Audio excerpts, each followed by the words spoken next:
गांव में गया तो उसके घर जो वृद्ध माँ है उसने बताया कि हम जब गए बैठे तो उन्होंने बताया कि साहब ये जो मेरा परिवार है ना, ये हजूरुद्दीन नाम साहब की देन है। क्या बात। ये हजूरुद्दीन नाम साहब की देन कैसी है?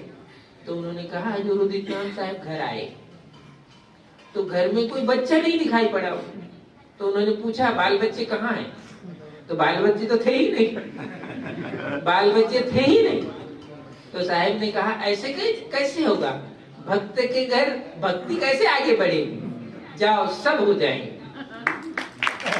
उस माँ ने बताया, जिसके घर साहब गए उस माँ ने ये बात बताई कि भाई भक्त के घर ऐसा नहीं होता है, भक्त के घर भक्ति को आगे बढ़ाने वाले होंगे।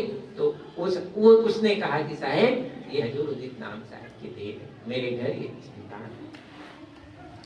तो कहते करता करे न कर सके गुरु करे सो।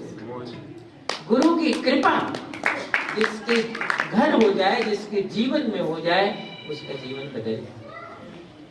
ऐसे चलते फिरते तीर्थ के स्वरूप थे हजूरुद्दीन नाम साहब, और निश्चित रूप से उनकी कृपा से ही आज हम यहाँ बैठे हुए हैं साहिब के धाम में। और एक संकल्प है जो साहिब ने कहा, भाई इस लहरतारा की सेवा करो। और सभी शिष्यों का कार्य होना चाहिए सेवा।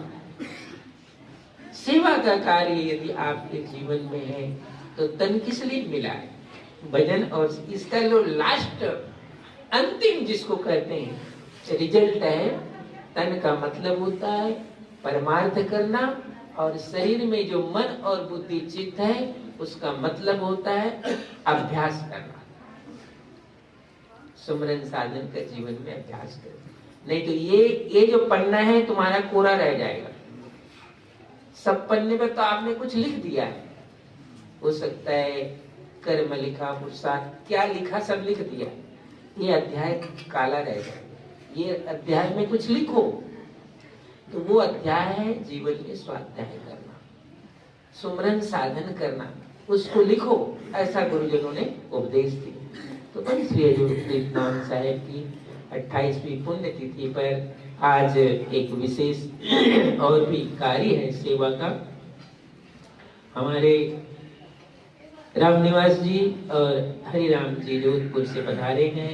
ये पंच श्री हजूरुद्दीन नाम साहब के शिष्य हैं। ये जो बरसी का कार्य